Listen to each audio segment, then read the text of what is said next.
Welcome back to another update from WHMP Sportz. I'm here. Yeah. Carmell just finished the Outlaw 100. It is live. WHMP Sportz. We're recording right now. I will be posting this to the channel as soon as we're done recording. Want to see how you feel, Carmell? Wait, it's so loud we could barely hear you. So you're recording to the channel? I'm recording on Zoom, and I'm going to update it to the group. Okay. We're going where it's quieter. Okay. Mostly indoors. I might hijack your YouTube channel. Feels fantastic. She's completely cured. Yeah, it's so frustrating. Wait, how many? It's on its fine. Carmell, if you go out there, you just do like 5 more loops. Will they give you the 135? Well, yeah, it's funny because I feel so good now, and it's so frustrating that it was like just salt. Like I feel so stupid. Salted Coca-Cola. Like she gave me, like she was just like dumping the Himalayan salt into Coke and handing it to me repeatedly, and I was like, more, and it's like all night. Like I was so sick and just so cold and so tired. Like I was falling asleep from like. People need to all listen to me on this one. Yeah, I was falling asleep from like usually I get like. You're looking fantastic right now. I know. I just like darted in here. Salted Coke. Like I feel so good now, so it's so frustrating because like now I don't even like. I probably couldn't hit the cutoffs at this point. Like there was one point where I looked at it and I was like, I could possibly still make it, but like I opted to like stay here and get better and change socks and just like and shower, let it go. Because like at that point I just felt like the performance is what it is. Like I didn't feel like even if I pushed it as hard as possible to try to make the cutoffs, I didn't feel like it would like make a difference about how I felt about the last, yesterday and today.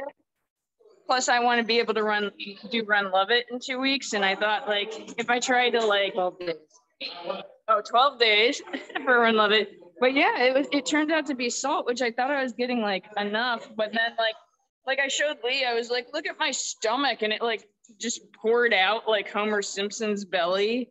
And she's like, yep, you need salt. And I was like, I thought that meant I had too much salt. And she's like, so yes. Let's see the hands. How puff are the hands right now? Now they're not too bad. That doesn't look bad.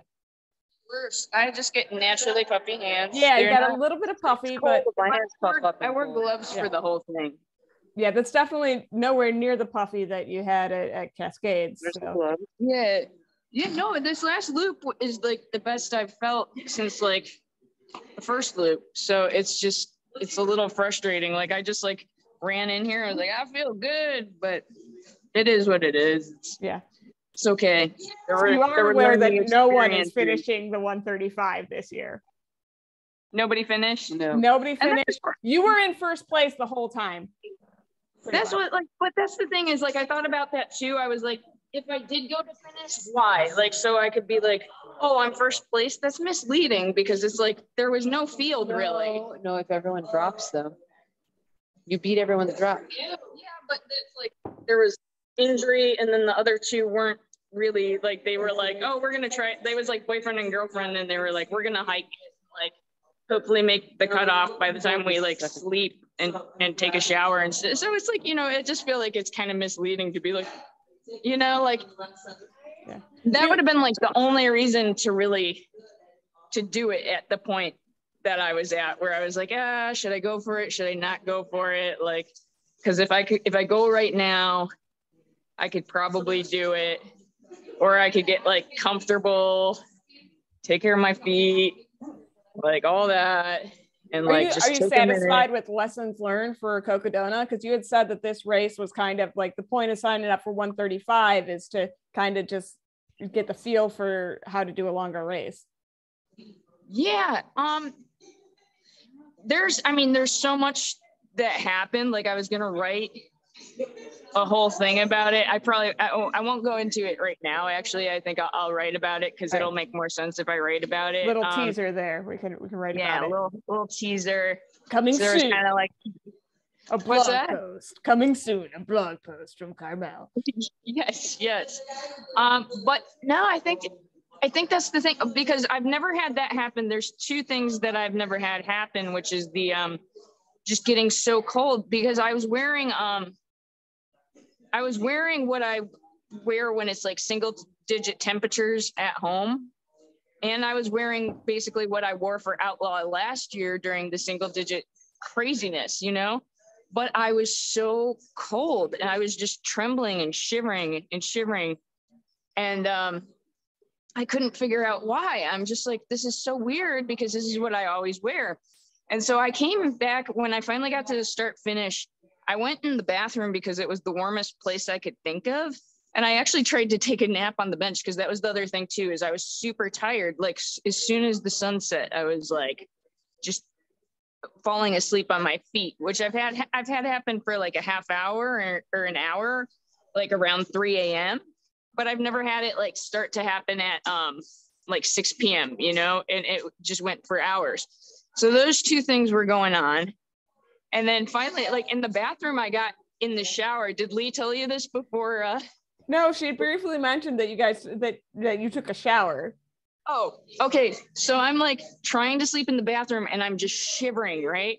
And I could not get warm no matter what I put on, no matter like anything, I couldn't get warm. So I was like looking at the shower, and also I was like feeling sick too, just so nauseous. So I just like, I got in the shower and then like I was so tired. So I grabbed like a chair and I put it in the shower and was just trying, like, at first I sat on the shower floor, but it was really cold. So then I grabbed a chair and put it in the shower and was like trying to sleep with like the hot water, like hitting me because it was too cold to sleep outside of the shower.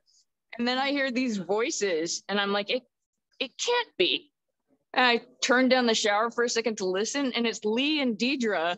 Deidre happened to get up to go to the bathroom at the same time that Lee was making a start finish like stop. And I was like, Lee, is that you? And she's like, is that you? Are you in the shower? And I'm like, yes. And she like opens the curtain and looks at me, and I'm like just there naked when like in the fetal position. And I look up and I'm like, my race went south. And she's like, I could see that. But yeah, I was too cold. I had been in the shower for like an hour because I was too cold to get out of the shower. So Deidre went and got me like clothes to dry off with. So is this between mile 63 and 70? Is it? This was, no, it was before 63 actually, because it was okay. It was last night. And then I warmed up, but I stopped at the 63-mile aid station because so once like Deidre actually got me warm, and I was like, okay, all right, I'm going to get back out there. And I was feeling pretty good. But then like a mile later, I was just freezing again. And it took forever to get to that aid station. And I finally got there, and they had a heater on me, and they gave me a blanket. And like, I was like, do you care if I go to sleep here? And they're like, no, go sleep. They're like so sweet there. So I like slept at that aid station till sunrise. I have never done that. I've never slept during a race. But what I was going to say is it turns out that after talking to Lee, that all of these things were directly related to the salt issue. So I would have never pegged that. Like, I guess I was just that far behind.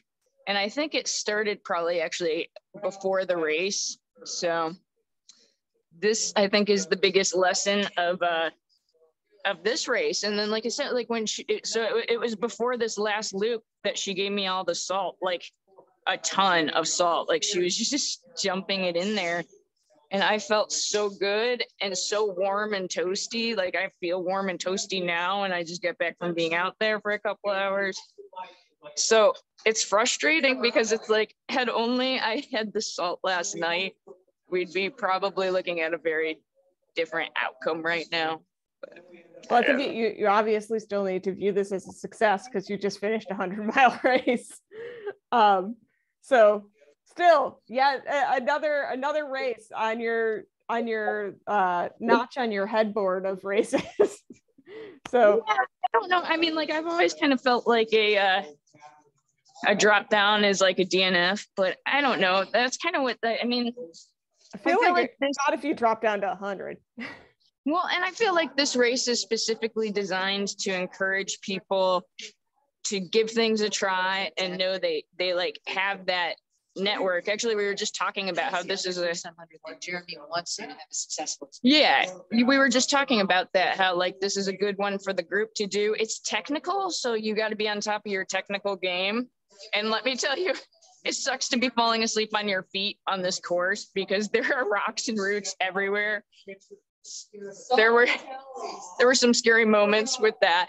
But other than that, it's a great first race because it's got so much drop bag access, and it is designed that way to try things you don't normally try and know that you're going to get credit for that previous distance. Like if you have done if you do 50 miles and you're trying for the 100 and you don't make it to 100, you still are a 50-mile finisher. You don't show up as a DNF or anything like that. So it's a good option for people in the group in that sense. And that's part of the reason I felt comfortable, giving it a try here, where it's like this race is so laid back and so set up to like help you, give you the opportunity to try something you wouldn't normally try. But I will say the 135 is a lot of loops. And I think that's part of what demotivated me too, is I forgot how that 7-mile loop was. I already did it 5 times. So it would be 5 more times of that. Yeah, I was looking when you came into mile 63, I was like, well, she's got it to do. If she's got to finish this, she's got to do 6 loops of that 7-mile loop.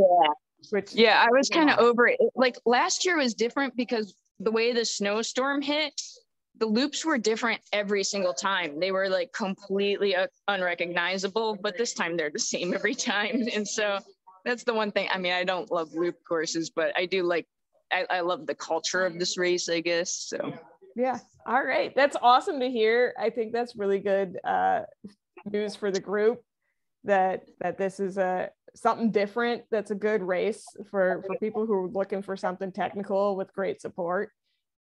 So yeah, that's exciting to hear that people. from you guys when you're fresh off the course, to have that feedback and to hear. I just got in like seconds ago, seconds before we got on with you. So it was good. Oh, wait. I got to show you the buckle.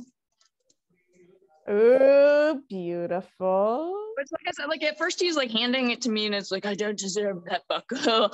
But at the same time, I'm not that bent out of shape about it because of where I did bounce back from last night, and having that be an all night thing, and then to still get back out there and like finish. Wait, hold on 1 second. I'm a little thirsty, but also when I did get to that aid station, not the start finish, but the other one, I had such a miserable stretch getting to that aid station, and there was a guy who was dropping. And if you drop out there, it's a DNF. Then it's not, like, you have to drop at the start finish to drop distance, And he was getting a ride back to the start finish. And I was so tempted to be like, take me. I just want to go get in like the hot bunk and like, but I didn't. So in that sense, I feel good about going. I felt bad for a long time and still had a long way to go, because that was the 67-mile aid station. So, or 63. 63. No. Yeah. I can't think. There was a 63 and oh no, I'm sorry. It's a 60. There's a 60 and then a 73. You know how I make my pace chart? This is the last thing. I forgot to print it out. So I put this piece of white duct tape on my bottle and I wrote the pace chart on here with Sharpie. It all rubbed off within the first hour. So here's my pace chart, everybody. This is what I was working with. Can you read that? Nope. Yeah. Nope. Yeah, me neither. So don't do that. So get yourself all warm and comfortable. Go ahead and take your race pack off, and congratulations on another 100-mile finish. Everyone's really proud of you. Thank you. Did you want to talk to anybody else? Or are you I already talked to Leah earlier. She took me on a tour of the aid station and everything. So all right. Well, we will see you upon our return. Love you guys. Bye. I don't know how to turn off your